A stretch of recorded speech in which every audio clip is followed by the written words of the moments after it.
ఓం శ్రీ గురుభ్యో నమః. ఓం శ్రీ మాత్రే నమః. ఈరోజు మనం చాలా మంది ఆడవాళ్ళు ఇంట్లో వాతావరణం ఆహ్లాదకరంగా లేదని, ఇంట్లో చిన్నపిల్లలు చెప్పిన మాట వినడం లేదని, భర్త తన మాట వినడం లేదని ఎక్కువగా ఆలోచిస్తూ దానికోసం రెమెడీస్ కోసం ప్రయత్నం చేస్తూ ఉంటారు. ఈరోజు వాటి గురించి కొన్ని చిన్న చిన్న రెమెడీస్ తెలుసుకుందాం. మొదటగా స్త్రీలు ఇంటి వాతావరణం ఆహ్లాదకరంగా ఉంచుకోవాల్సి ఉంటుంది. ఇంట్లో శక్తి అనేది పెంచుకోవాల్సి ఉంటుంది. ఆ శక్తి పెంచుకునే విధానాలు అనేక రకంగా ఉంటాయి అన్నమాట. మొట్టమొదటగా స్త్రీలు ఇంటి వాతావరణం పరిశుభ్రంగా ఉండేటట్టు చేసుకోవాలి. ఇంటి ముందు తులసి చెట్టు ఉండేటట్టు చేసుకోవాలి. ఇంటి ముందు తులసి చెట్టు ఉంటేనే లక్ష్మీదేవి ఇంట్లో ప్రవేశిస్తుందన్నమాట. లక్ష్మి అంటే ఐశ్వర్యాన్ని ప్రసాదించే దేవత. ఇంట్లో పాజిటివ్ ఎనర్జీ ఎక్కువగా ఉండేటట్టు చూసుకోవాలి. లక్ష్మి ఇంట్లోకి రావాలంటే ఇంటి ముందు తులసి చెట్టు ఉండి తులసికి ఆరాధన జరిగే విధంగా ఉంచుకోవాలి. అలాగే ఇంటి గడపకి పసుపు కుంకుమలు పెట్టే ఆచారం చాలా వరకు తగ్గిపోతుంది. పసుపు కుంకుమలు శుక్రవారం కానీ మంగళవారం కానీ కడపకి ధరింపజేసేటట్టు ఉండాలి.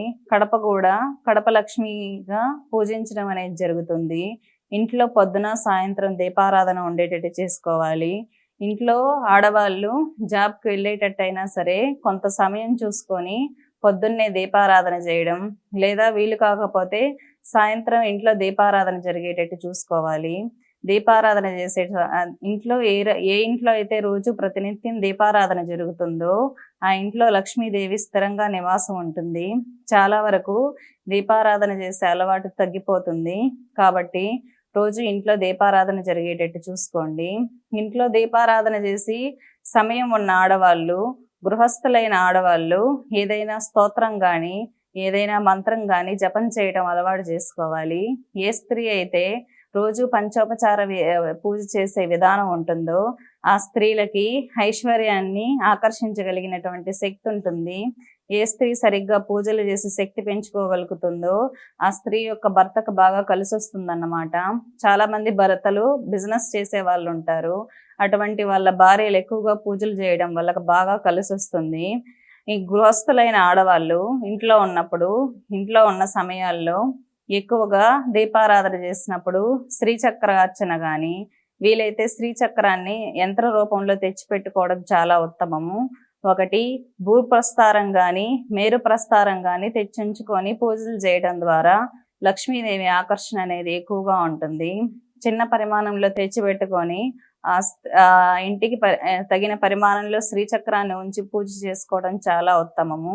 కాబట్టి శ్రీచక్రాన్ని తెచ్చి ఇంట్లో ఉంచుకొని పంచలోహాలతో చేసిన శ్రీచక్రం అయితే చాలా ఉత్తమమైంది. అటువంటి శ్రీచక్రానికి ఖడ్గమాలతో కానీ లలితా సహస్రనామాలతో కానీ కుంకుమార్చన చేయడం ద్వారా లలితాదేవి సంతృప్తి చెంది ఆ స్త్రీకి వశీకరణ శక్తిని, ఏదైనా కోర్టు కేసుల నుంచి ఆపగలిగినటువంటి శక్తిని, శత్రువుల నుంచి కుటుంబాన్ని కాపాడాల్సినటువంటి శక్తిని చాలా ఎక్కువగా ప్రసాదిస్తుంది. ఏ స్త్రీ అయితే లలితా సహస్రనామాలు రోజు పారాయణం చేస్తుందో అటువంటి స్త్రీకి భర్త ఆకర్షితులై ఉంటారు. చాలా మంది స్త్రీలు ఈ మధ్య అడిగే విషయం ఏంటంటే మా భర్త మా మాట వినట్లేదు అని అడుగుతూ ఉంటారు. అటువంటి స్త్రీలు లలితా సహస్రనామాలు కుంకుమార్చన చేయడం ద్వారా భర్త భార్యకి ఆకర్షితుడవుతాడన్నమాట. కాబట్టి శ్రీచక్రార్చన, లలితా సహస్రనామాలు అనేది గృహస్థులైన ఆడవాళ్ళు అలవాటు చేసుకోవడం చాలా ఉత్తమమైన ప్రక్రియ. ఏ స్త్రీ అయితే లలితా సహస్రనామాలు ప్రతి నిత్యం పారాయణ చేస్తుందో అటువంటి స్త్రీకి మొహంలో అమ్మవారి ఆకర్షణలు, అమ్మవారి కళలు అనేది ఉత్పత్తి అవ్వడం జరుగుతుంది. మొహం కూడా చాలా కళగా తయారవుతుందన్నమాట.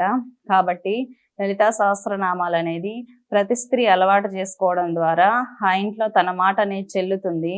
ఈ విధంగా లలితాదేవిని ఆరాధించడం ద్వారా శ్రీ మహాలక్ష్మి యొక్క అనుగ్రహం కూడా చాలా పుష్కలంగా ఉంటుంది. అమ్మవారికి చాలా ఇష్టమైన ప్రక్రియల్లో కుంకుమార్చన ఒకటి. శివుడికి అయితే అభిషేక ప్రియుడు, అమ్మవారి అర్చన ప్రియ, గణపతి ప్రసాద ప్రియుడు అన్నమాట. కాబట్టి ఎవరికి చేయాల్సిన విధానంలో వాళ్ళకు అర్చనలు చేయడం ద్వారా చాలా ఉత్తమ ఫలితాలు అనేది పొందొచ్చు. స్వస్తి.